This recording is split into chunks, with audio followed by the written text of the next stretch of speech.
Welcome to Manhood Race Culture Interactive. Tonight, our topic will be a very interesting question of has the brand of Black males and Black masculinity been damaged beyond repair? What came across my mind when I thought about doing this is W.E.B. Du Bois's great quote, where he says, "It is a peculiar sensation to view oneself through the eyes of another." And I thought that it might be fortuitous for us to take a few moments, take a show, and really begin to examine the idea of Black men, Black males, Black manhood, Black masculinity. And what does that actually mean? How does the outside world view Black men? So I would like to present to our panel tonight this very question. And the question is, when you think about Black men, what comes to your mind? And feel free to jump in. No order. Anyone? Well, what comes to my mind, Doc, is struggle, searching for balance, God, power. Um, yeah, that's what comes to my mind when I think about Black men. Okay, thank you for that. Struggle is the first thing that comes. Okay, struggle is at the top of your list. Okay, Yes, sir. all right, we will return back to that. Anyone else want to chime in?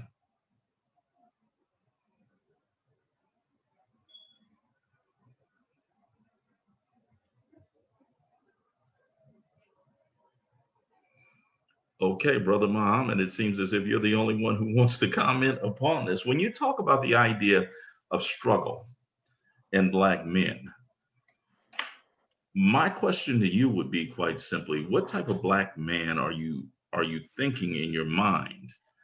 And is that Black man what you would consider to be the best of the best in regards to who Black men are?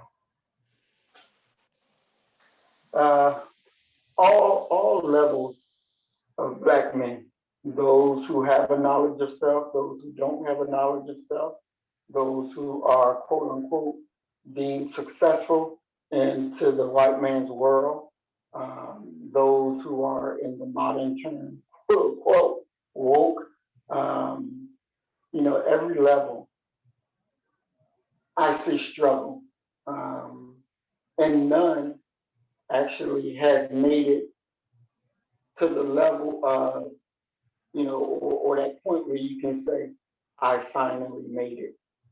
None of us have made it there because the struggle is not a struggle that an individual wins. It is a struggle that a collective wins. And so because we operate individually more than we operate collectively, we continue to fail. Um, that's how I see it. Okay, you bring up a very interesting point that I'd like to follow, and it is the idea of the collective. When you look at Black men today, do you believe that they are a collective? Or do you believe that they're singular individuals who will every once in a while come together, rally around some issue or some concern? I see them as a collective, but they act more individual. Um, and that's some of that is the main key to our problem. And it's the same problem that we had when we was in Africa. We acted at the different times of invasion, we acted as individual tribes instead of, one strong block family to defend against the incoming colonizers. And so here in America, even though we have the most educated Black people on earth, yet our condition is the worst condition on earth. And it's because we still go off individual instead of acting as a collective. You hear this a lot, there's not one Black thought or, everybody issues, your issue may not be my issue. But at the end of the day, when we're looking at it as a collective, all of us have the same issue. We all want, security, freedom, justice, and equality. We all want the same thing. And so we have to be able to, maturely make that true pivot and begin to do the things necessary as a collective, because that is the only way we're going to defeat a unified enemy. We have to do it collectively. Okay. What is the to use a military term? What is the rally point for Black men when you yourself in your comments talk about us not being you know monolithic, Mhm. that we have all these different interests, we have all these different backgrounds, we have all these different concerns and what have you. What is the rallying point? Is our only point of solidarity the catalyst behind our solidarity white folk? No, it should be our women, since the Black woman is still the most disrespected and unprotected woman on the planet. It should be our women, it should be our children. We should be able to understand that we have to protect our women, because no nation can rise above the condition of its woman. So we have to protect the Black woman. Our children are our future. And if we continue to just see things as they are, you know, some of our children, yeah, will make it through the little barrier, but that's not going to rise the people. You'll have individuals that will rise, but the people will still be where they are. And so, even in that individual rise, it's not a real rise, because soon as a low level white person want to feel their whiteness and express their power, then that so-called risen Black person will feel very low very quickly. And we have to be able to see that as it is. We got to be able to see America as it is and begin to create our own institution. Okay, well, once again, I'm listening very closely to what it is that you're saying, and I hope others will chime in regards to this question I'm getting ready to ask you. Um, do or should, and you can answer either one, the do or the should, Black men consider Black women as belonging to them? When you consider how much stuff goes on between us, because when you say that a people can rise no higher than its woman, I would venture to guess that there are many Black women who don't believe that they belong to Black men, and there are many Black men who would respond in a similar manner and quite simply say that they're over sisters. And that's a heck of an indictment in regards to the brand of Black men and Black manhood, that you have our sisters here who feel so separated and distant from us, which is in one way a damning indictment of Black men and Black manhood, Black masculinity. But at the same time, you have Black men um, issuing significant commentary in that regard as well, as far as saying that they really don't, unless they are a close friend or a very close relative. And I would speak for some Black men that I know, even some of their relatives, they don't have those feelings of affinity for. Um, so what says you? We have a Sister Regina Al Hassan is trying to jump in. Go right ahead, Sister Regina. Yeah, I think that's fascinating. And so I appreciate Brother Muhammad's remarks, because when you ask the question, what is the rallying point? The first thing that came to mind was women. Like men should defend their women. And so that's very interesting when we think about like the idea of possession around that. And so I don't feel like I belong to Black men in the sense that, oh, you own me and you can do whatever you want with me, you have free reign over my sovereignty. But at the same time, I do recognize that, yeah, I belong to black men. I mean, that's my counterpart, I guess is the better way to say it. And but then, it's I would like to think beyond race because I recognize that race is made up. It's A social construct. it's a social construct, exactly. So I would like to think beyond that, and What does that mean? You would like to think beyond that? I would like to think beyond that and recognize that yes, a black man can, quote unquote, black man can be with a non-black woman, whether or not that's a white woman, an Indian woman, a Latina woman, an Asian woman, pick it, Taiwanese, Chinese, whatever. I would like to. I like the idea of being be above judgment of that for myself. But sometimes I do just, again, recognizing we're each other's counterparts. We need each other and we belong to each other. And like, couldn't you, like, surely there's so many to choose from. Find somebody, find somebody within the family. But that's not, but then ultimately it's none of my business. And you Is can't. that but is that true? When you're talking about race consciousness, you're talking about race work and uplifting the work because we know that there's power in numbers. Is that true?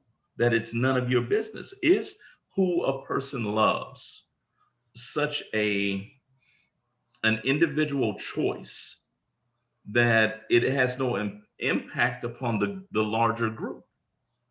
Personally, I think it should not be a choice. I think that you are obligated, given the world we live in. I personally feel obligated and accountable to choosing a black partner. Okay, so Um, okay, so it does matter then. That's what you're saying. for Yet at the me, exact same time, you don't want to have the impression that you got your nose stuck in somebody else's business. yes, I have a friend, a very good colleague and friend. She's a white American woman who is married to a Ghanaian.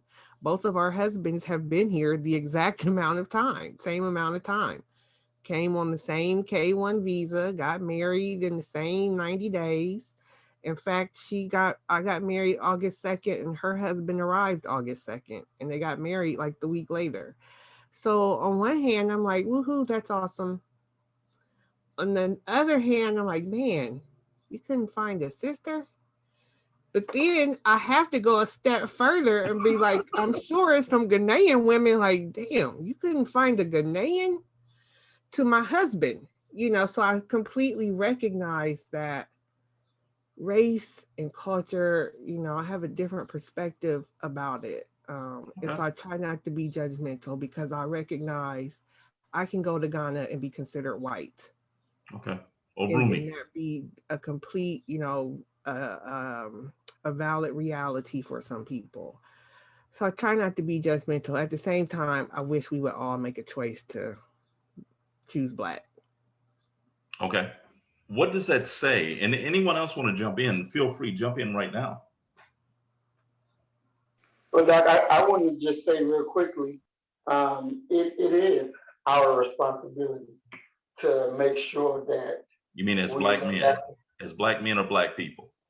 black men, look after black women, not in this Sister Regina was saying, not in the aspect of I own you, this, that, and the other. No, not like that, but in the aspect of I'm going to make sure that you're safe. Nobody's going to do anything to you because I'm going to make sure that you're safe.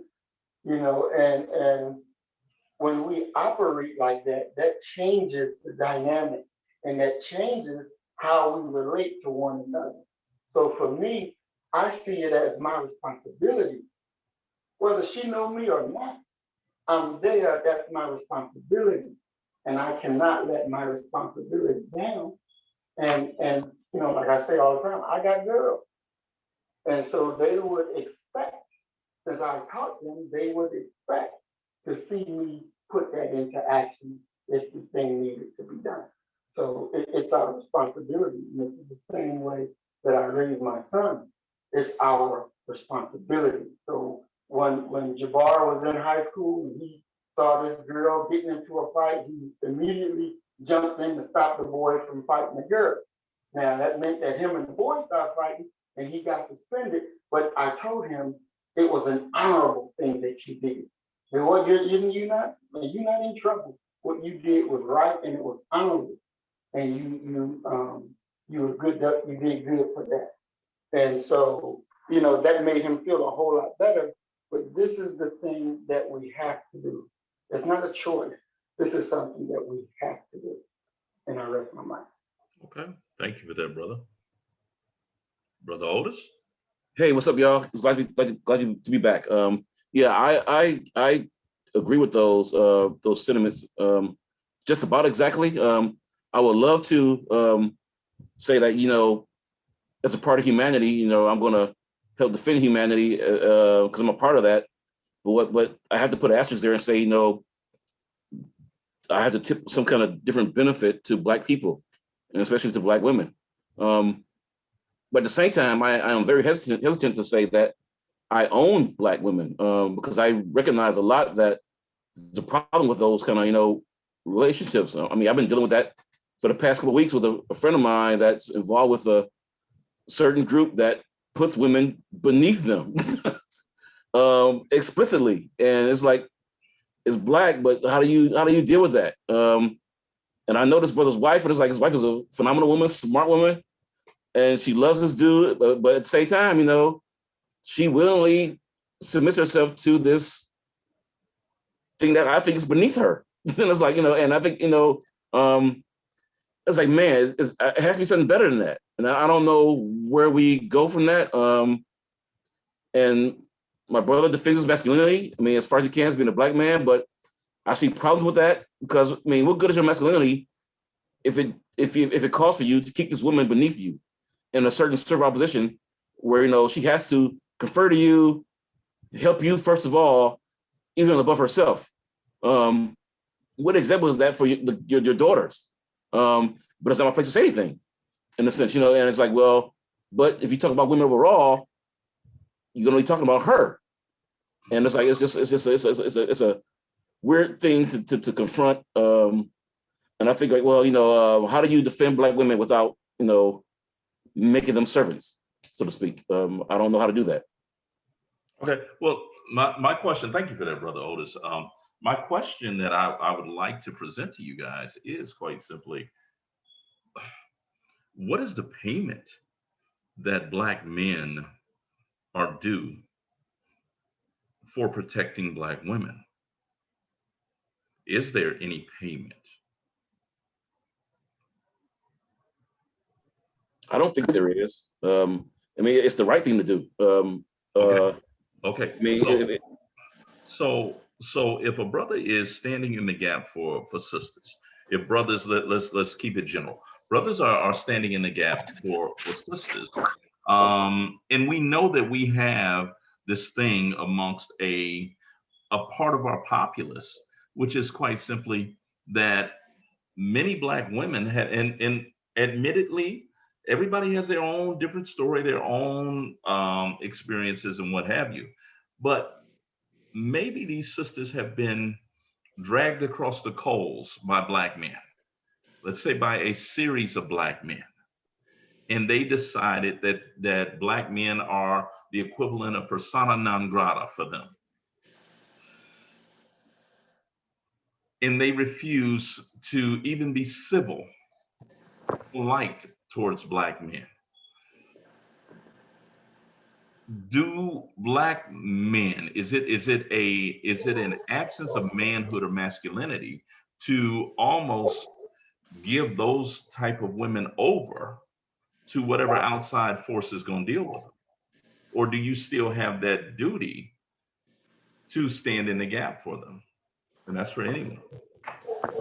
Yes, you still have the duty to stand in the gap simply because if it can happen to that Black woman, it can happen to another one. And so this one may be, like I can't stand Candace Owens. I can't stand her for the life of me. But, in reality, if I seen, somebody doing something to her, it would be a battle in my mind, but I know I would have to step in because she's a Black woman. And if they feel as though they can do it with that one and get away with it, what happens when they meet my child or my mama or my grandma or my sister or my wife? So we have to do it regardless to whom or what, because it keeps the whole safe. It keeps the whole safe, and that's something that we have to do, and that's hard. That's really hard because for me, I can't stand her. But I know for Black women, period, if I'm there, I'm supposed to jump in and do something. Because if they feel like, hell, I did it to her and that Black man was standing right there watching. So now I can go do that to the next one. Oh no. So to save the whole, we got to do it regardless to whom or what. And then our payment is knowing that you're walking in your manhood, you're walking in your purpose. And then that woman that you help, that you save, she's going to be gratified. She's going to, show gratitude towards you for she probably didn't even think that you would have done. But this is the day that we have to do what we know is right. Okay, let me thank you for that, Brother Muhammad. Let me jump in and let me flip it a little bit and pose this question to the Black women who are present. The question is that after just hearing what Brother Muhammad said, that regardless of what the context is or what have you, that he's going to have your back. Do you feel that similar strain, that urge, when it comes to all Black men? And that's for the women here. Are you asking, do we think all Black men feel the way Brother Muhammad feels? No. Do you as a woman possess what he possesses for you in regards to Black men? That regardless of what it is, what the situation is, that as you just heard him speak, that he wouldn't care if it was Candace Owens. He would step in and intercede on her behalf. Okay. Do you have that type of commitment, reverence, or what have you towards Black men, even Black men like Kevin Samuels? Well, I don't have any problems with Kevin Samuels because he has never said anything pertaining to me. But I think I'm gonna answer this question like this. What I heard Brother MRCi saying is that he has a firm definition of what Black manhood means to him. And that comes internal. That comes from an internal place in him. And regardless of what he encounters, who he encounters, Candace Owens, and that's extreme. And I commend the brother for that. But regardless of who that Black woman is, he has made a decision about the kind of man that he is. And he is going to stay true to that no matter what Black woman he sees that is in distress or in need. And so that is wonderful. And I think that all of us, need to follow suit. And by that, I mean, for myself, I have a firm idea of how I define Black womanhood for myself. And that comes from an internal place. And it doesn't matter what a Black man says or does, is not going to determine how I exercise myself as a Black woman. So similarly, it comes from an internal place. And so with that, there are things that are true about me. So I've never, no matter how horribly a Black man has treated me, I've never said, oh, he's a dog, or I called him a dog, or said all Black men aren't crazy. Now, I can't ever imagine a situation where a Black man would be like in physical distress and I could, help or save him because I wouldn't be able to handle that situation like physically, but if there was a Black man in some kind of distress and I had the ability to help him, I would, for me, in terms of how I define myself, how I see myself, I would have to render some type of aid, whatever it is that I'm capable of.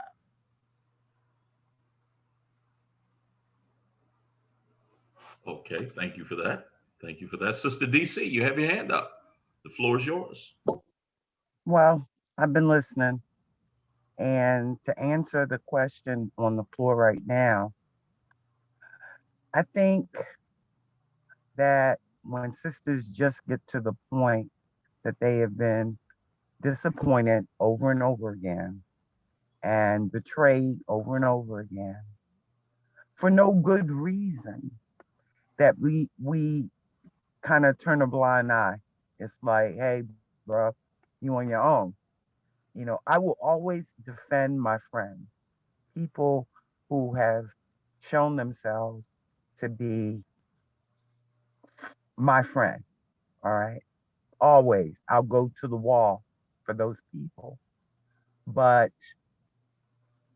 and this is really honest, probably not for a random stranger. Probably not, because I don't trust generally on that level, you know? And I've been burnt way too many times for me to put myself out there and get burnt again. At some points, you got to see the blood on the wall and stop running into it. I'm just saying. I know it doesn't sound good, but I'm just being real. I surrender the mic.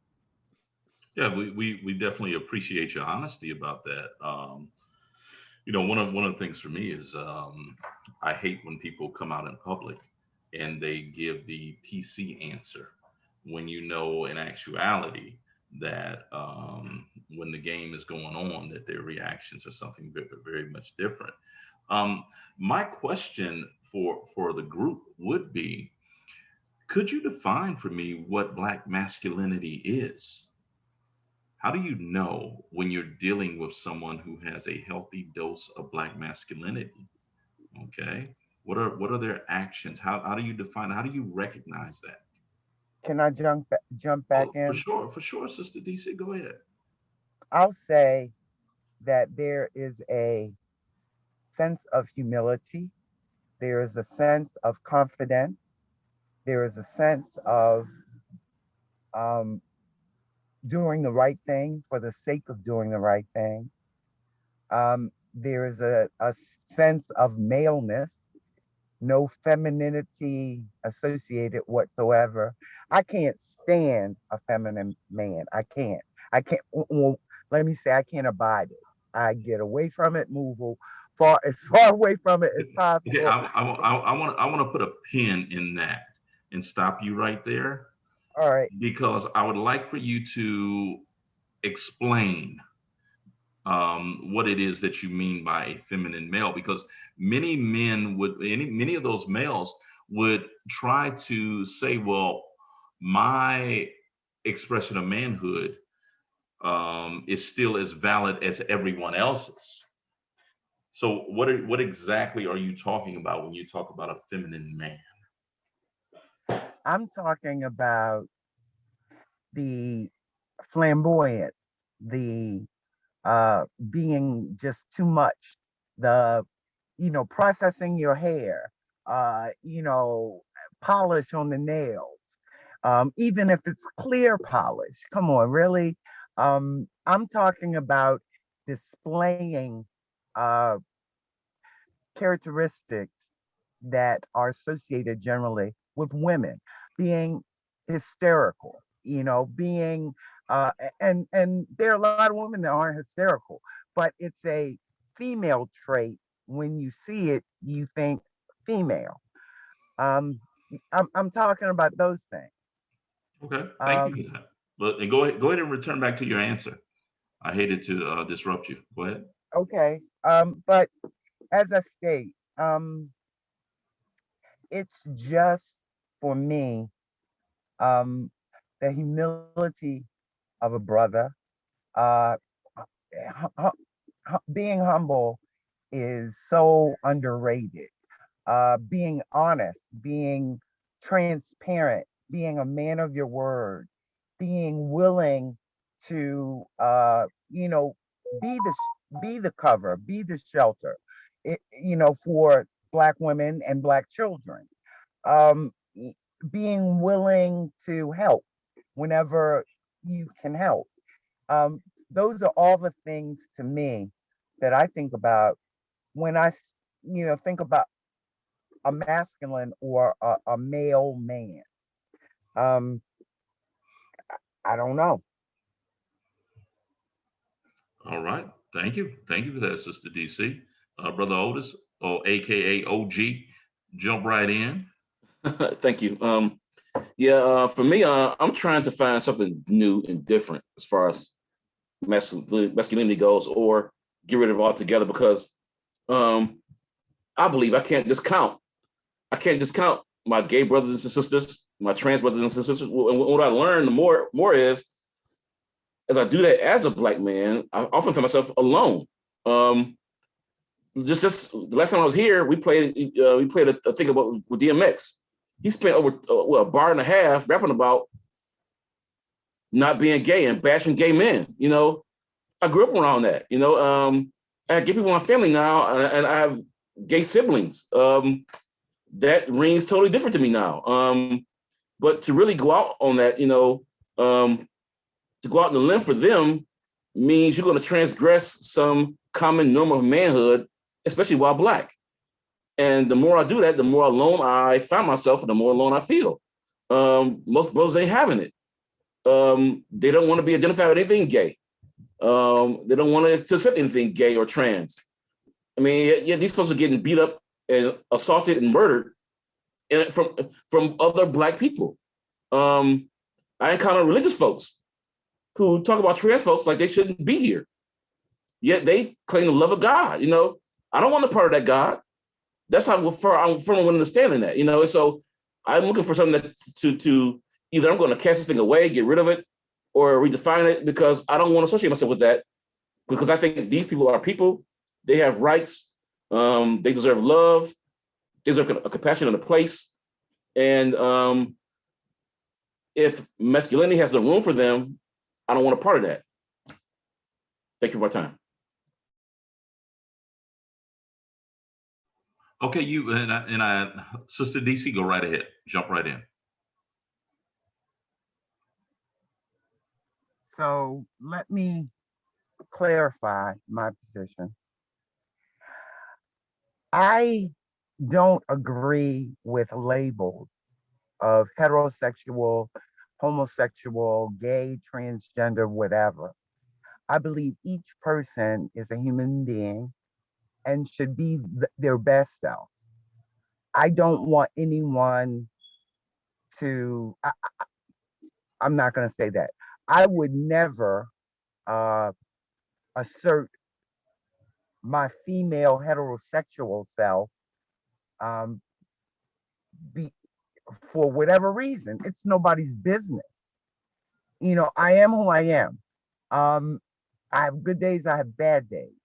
So my position on effeminate males isn't just effeminate Black males, it's any effeminate male, you know. Uh, it's kind of, it vexes me to see a man moving, talking, acting like typical women do. I expect it from women. I don't expect it from men. Um, I'm just clarifying my position. Have no hatred against anyone, and who they sleep with is none of my business. You know, that's my position. Okay, Sister Vernell, jump right in. You're muted. Yes. I wanted to answer your question about Black manhood, from like my perspective as a Black woman. And I am thinking about all of the amazing Black men that I have had in my life, beginning with my father. And so when I think about like how I would define Black manhood, I'm thinking about what it means when I call a brother a good Black man. And what I'm looking at is someone who has a compassion for the culture and our people, who understands how important he is to our culture and our people. I am, I mean, someone who, like I said before in my earlier comments, who has an internal sense, an internal definition of how they see themselves as a Black man that is independent from what they see in media, in social media, in music, or what their homeboys will say to them. So someone who's not afraid to stand up and walk in whatever standards or moral code they have decided for themselves. Also thinking about, I also mean how that Black man relates to and responds to Black women, and valuing the humanity of Black women as people, not even, to get into intimate relationships and stuff like that, but just that Black man values and respects the humanity of Black women as their counterparts, their partners in preserving and promoting the culture and our people. And of course, who takes care of himself. All right. Thank you for that, Sister Vernell. Thank you. Brother Maurice, I see that you have your hand up. I would like to sort of front load you with this question. And the question is quite simply, can you find Black masculinity amongst the gay community, the Black male gay community? Can you find masculinity there? No, sir, you can't. Um, that don't even go in the same sentence. Um, there's already an expectation of what men are naturally, and so um, making yourself other than what you are naturally, that there's no manhood in that. You're not even trying to be a man. You want to be something else. So no, you by their own behavior, they're not being men. They want to be, another version of a woman, and they can't even do that. So no, there's no manhood in there. And I just wanted to say this part to Brother OG. For a person who believes in whatever their religion is, and if their religion rejects that behavior, and they, as an individual, believes in that rejection and follows that, that's not a knock against their religion, or that's not a knock against who they are. That's what they believe. They're entitled to that. So if this new age of thought, which is you accept the faggot, you accept the homosexual, and you bring them in the church, and now they get to try to push their ways on you, a man is going to say, no, no, no. You want to do that, you do that to y'all over there. Don't push your stuff over on us, right? A man is going to fight that because what? We know we got to protect family. That behavior is against family. And anything that is against family is worthy to be taken off. And I'll rest my mind. All right. Sister Vernell, you had your hand up first, and then I think we have a rebuttal coming from Brother Otis. I'm gonna yield to Brother Otis since he may have a rebuttal, so that may in terms of conversation that might flow easier, and then I can make comments afterwards. But I'll pass the mic to him. Brother Otis, go right ahead. Oh, thank you. I understand that. I was a part of a religion like that, and what I yield to is humanity. And what I'm learning more and more of, even in our Black traditions, we do find places for these other people, not in these mainstream religions in a sense. So yeah, they've been around for a while, but longer than those, we have our, if you want to talk about deities, we have African traditions that go on longer than those. Yeah, they honor the two spirits or whatever you want to call them, or there's no distinctions about gender or whatnot. There's some fluidity there. And they were valid up until they were conquered by some religious folks with weapons and whatnot. And so my thing is, I try to say, well, you know what? I will fight for a religious person's right to coexist with us who aren't religious, just as much as I'll fight for a gay person's or a trans person's right to exist, even in a religious society. You can have your religion, just don't talk about taking nobody else's rights, in a sense, or destroying them, which I'm dealing with folks doing that now. But I will draw the line of that, and I do respect religion in a sense, but I also respect the humanity of folks who are trans and gay, lesbian, whatever you want to call it, queer. They have a right to be here because they are living, Black, white, and other. And I will, just like I'll fight for a Black woman, I will fight especially hard for Black, trans, and gay people because they are the most persecuted, sadly, by our own. And it's just not cool with me. It don't sit well. Thank you. Brother Muhammad, I want to give you a chance to respond if you desire. I'll just say this. I don't think it's about saying that they can't exist. They can exist just in their own space and time, and don't push that foolishness over this way. Because when you push it over this way, then you producing a fight, then that way has to go. So it can coexist. Just stay on their side of the street, we stay on our side of the street, and you'll have nothing but peace. But what they're doing now with telling people that, they're going as far as trying to pass a law that says the parent should not say that baby's a girl or a boy, and they're taking away in school where you can go girl bathroom this day or boy bathroom this day. That's too much. That's too much. And so that should be knocked down because they're taking their right over way too far to encourage to crush ours. And so then you give the thing where, well, you can't say that because that's against LGBT gay and all that foolishness. No, they keep that stuff in their bedroom where it belongs and not in the public street. And I rest my mind. All right, Sister Vernell, go right ahead. I'm going to answer your original question about Black masculinity and can you find Black masculinity amongst gay men?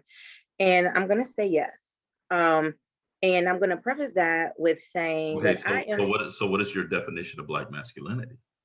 My definition of Black masculinity, kind of similar to what I said before, someone who cares about our culture, cares about our people, respects, Black women and Black women's humanity, has a code that they live by, like a moral code, a moral center or standards. And so I'm gonna say yes.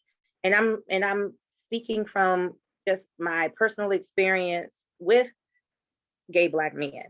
And while there exists a lot of diversity amongst that group, amongst that category, and there are some that I have met who don't have a masculine bone in their body, but then there are some that I have met and have been friends with who actually, when it comes to the definition of Black manhood and masculinity that I've shared, they checking all the boxes for me, who have looked out for me, who have protected me in dangerous situations, who has a love for the culture and the people and respects the humanity of Black women. So I'm going to say yes. And like I said, you'll meet some that don't. And I also want to share that in my comments, I am separating out the issue of gender identity and transgender. I am speaking only about sexuality, right here, because that's a whole nother topic. That's a whole other situation. And even amongst Black people who find themselves, in that LGBTQIA plus category, they all don't agree or think the same when it comes to sexuality and gender. Many of them don't want to be bottled into the same group as other folks. So my comments, I'm separating out the issue of gender identity. I'm only speaking about gay Black men. All right. Thank you for that. Thank you for that, Sister Vernell. The Research Pro, Regina Al Hassan, you have the mic. Yeah, I would just echo Vernell's comments in that yes, I certainly know men who identify as homosexual that are masculine. And for all of those things, they protect, they provide, they defend, all of those things. Um, I, I want to respond to Brother Muhammad's comments because I understand. But for me, then it's like getting to OG's point about ultimately you get to humanity. And no, Brother Muhammad didn't say that, homosexual people shouldn't be here. You didn't say that, but when we talk about it in terms of like foolishness. Well, why don't you ask him, Brother Muhammad, do you believe they should be here? No, he said that that's not what he said. Okay. He said that. But then there's the reference to it as foolishness.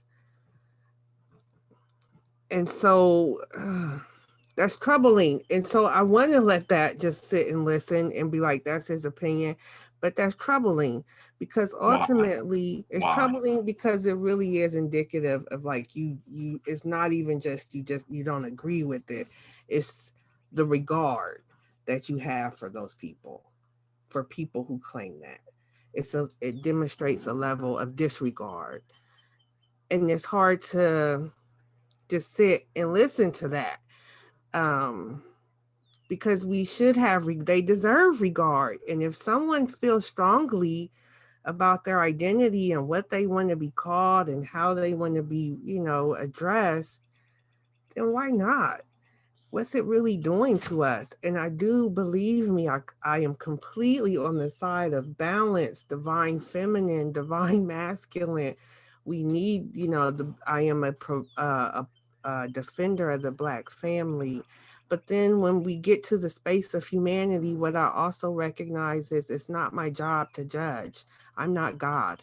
I'm not the ultimate decider at the end for anyone about anything. And all of the personal choices, the way that we live our lives, the things that we claim for ourselves, that judgment, we all face that judgment. And I don't give that judgment, and it's not my job to pretend that I do. And then I also think about, yes, I would agree that there's a homosexual agenda within policy and institutions. At the same time, homosexuality is not new. Homosexuality has always existed. You know, But I'm just going to, I'm just going to stop. is the agenda and the promotion of that agenda, the political power that has been mobilized to advance that agenda, is that what's new? And how does that affect Black males? That's new and that's troubling. So it's very complex because on one hand, I'm like, yes, you should have a right to walk down the street and hold hands if that's what you want to do. You should be able to do that.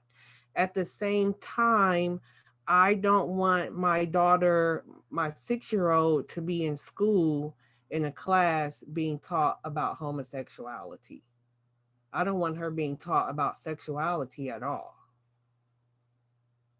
So Okay, but there's going to be okay.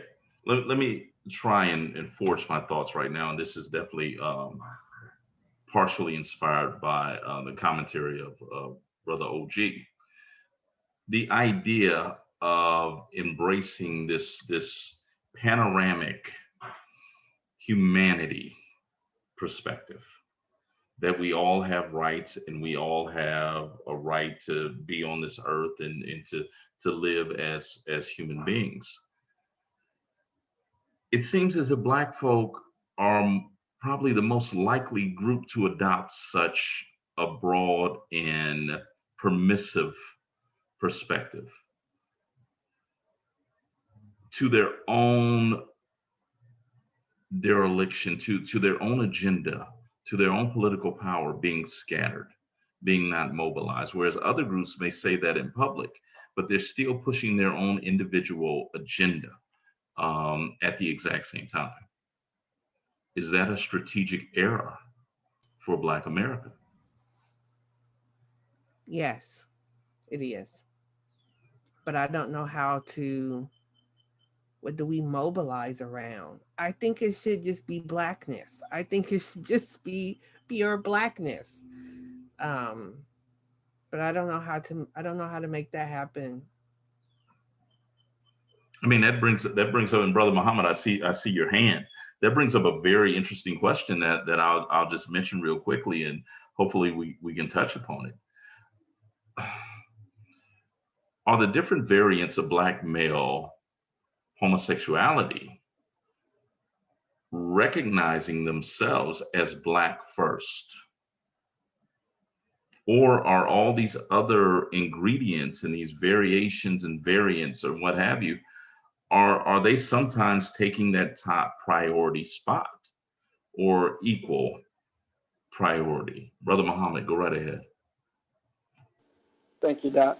And to answer that question very succinctly, yes, there's at least one that I know I'm aware of.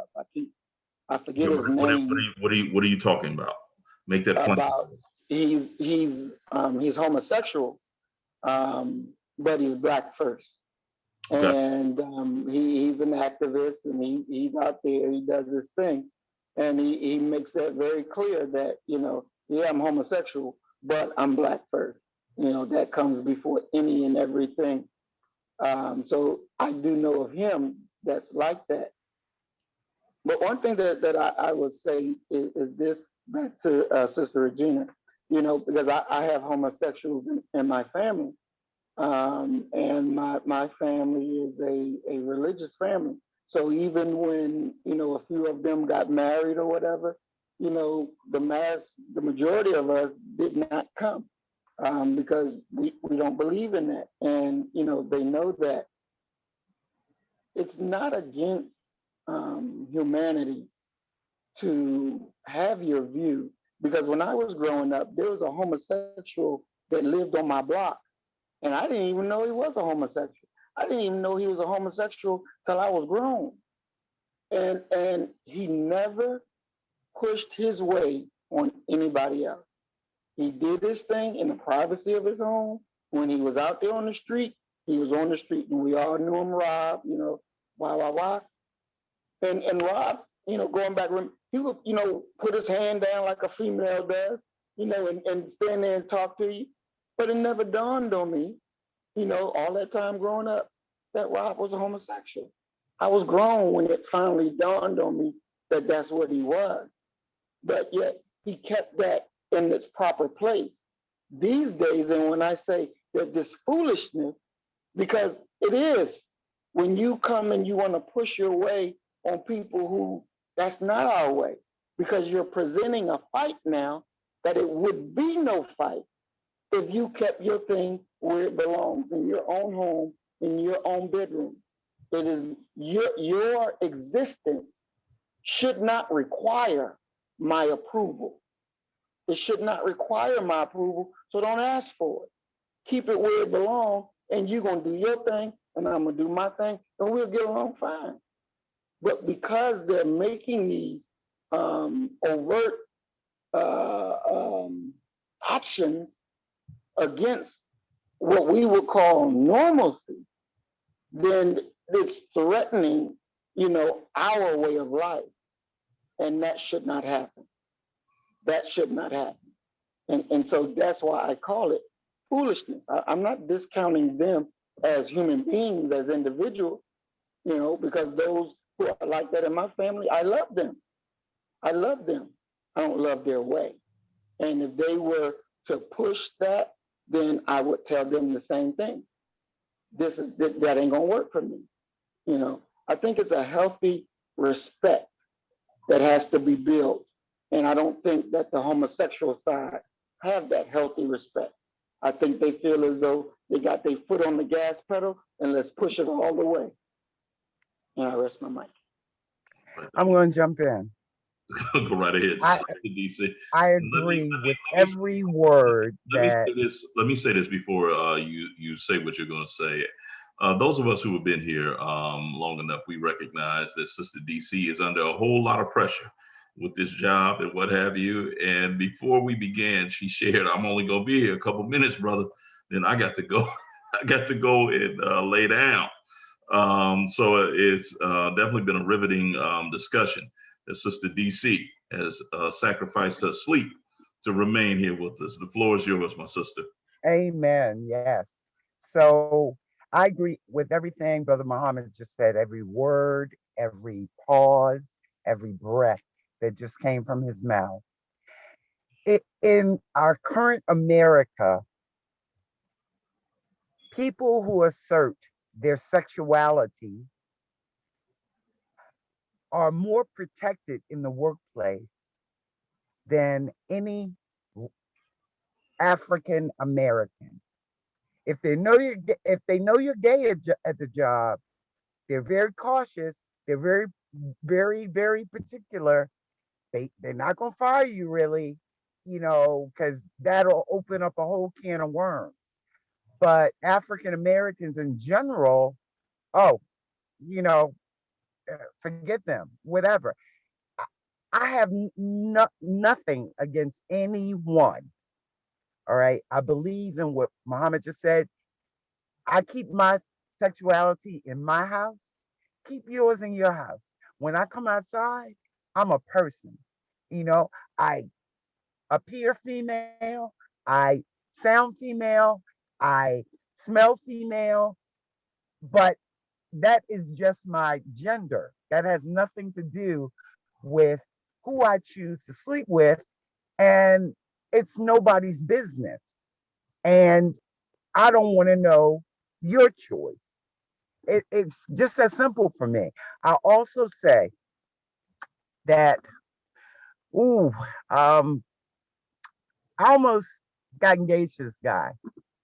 And I don't know why he told me this, but he told me that several years before he met me, he had a male roommate and they became curious and did some things. It was over, done, finito, immediately, you know, immediately. And I wouldn't have been interested in him had he not been what I consider to be a masculine male. All right. He had no feminine traits whatsoever. But as soon as that visual picture hit my brain, we were done. I couldn't even go forward with it. You know, nice guy, but wish he hadn't opened his mouth. If he should have took that to the grave.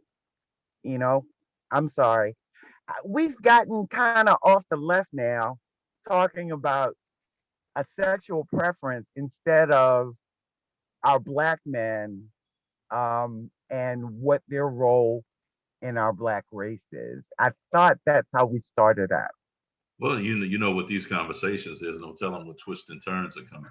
We just go with the flow. And even dealing with black male homosexuality, you know, we're still on topic and on message. So thank you for that. Sister Regina, you've had your hand up for a while. Go right ahead. Yeah, so again, I do think that I kind of agree with the idea of like the conspiracy idea of, a homosexual agenda. I agree with that, like on the Okay, institutional level. what's the conspiracy? I mean, like some people would consider that a conspiracy theory that gay people are trying to take over the world.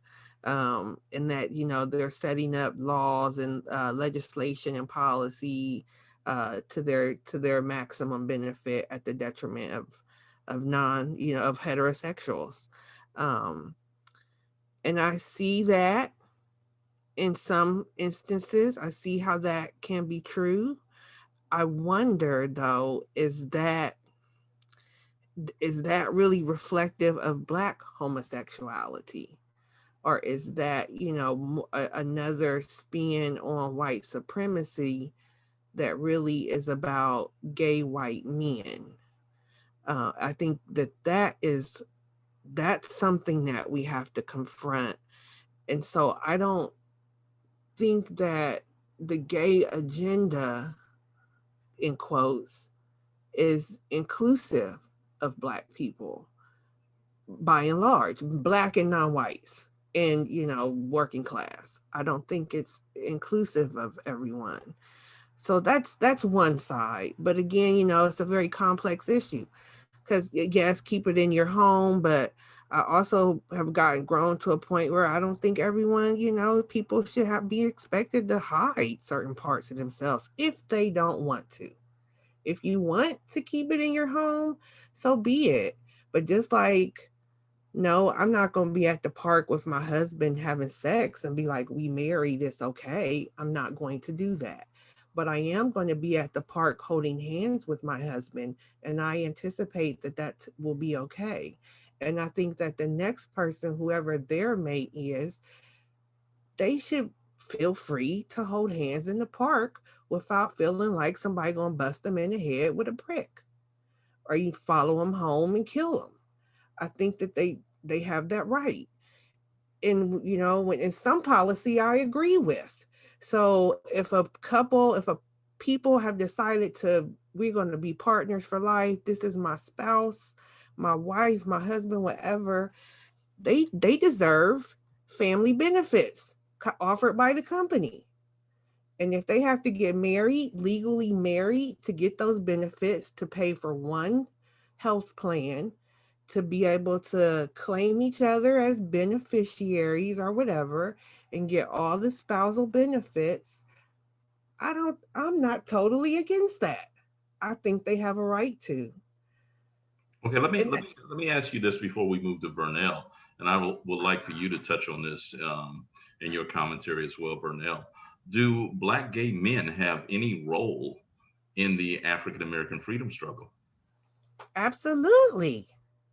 And so we're again, I go back to the point that homosexuality is not new. It's not new in our history. Homosexuality is as old as humanity. So so absolutely, they've we homosexuality has always been there in our community. Even though if your community was anything like mine, you keep that a secret. You keep that to yourself. Don't bring your boyfriend around Well, here. I'm kind of talking about openly uncloseted, the population that could very well that would fit into your earlier commentary about pushing a conspiracy theory, an agenda of infusing Black America with this movement towards being more permissive, being accommodating for homosexuality. Basically, is it possible for them to advance that agenda while simultaneously, does the advancement of that agenda curtail or harm or retard in some way the larger struggle for African American freedom and liberation? I think so. Yes and no. Yes, to the degree that feminism does.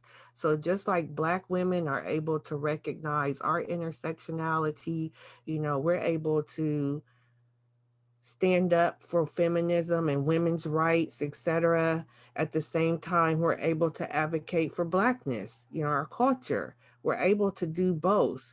And just like the feminist movement as a whole, it's not necessarily about Black women. It's not necessarily inclusive of Black non-white women. We know that. So I think the same thing can be said for what we see going on with homosexuality right now and those rights, gender identity and sexuality, those types of rights.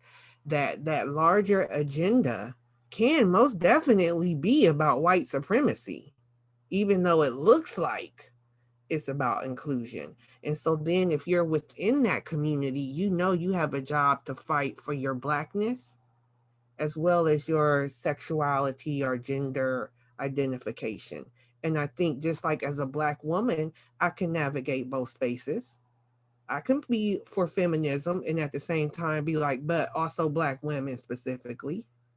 I think that they're able to do that. Now, are y'all feminist or are Black women still on that womanist thing? I'm on Blackness. That's just me personally. Womanist thing. That was said with such disregard. No. It wasn't disregard because I remember that 1960s moment where Black women, well, is it Alice Walker who said feminism is the womanism what as purple is to lavender? So I'm trying to the womanist movement. I hear you. And yeah. So me personally, I define myself as if I had to pick a label, I mean there's so many labels. If I had to pick one, it would be womanist. Yes, because I have issues with white feminism.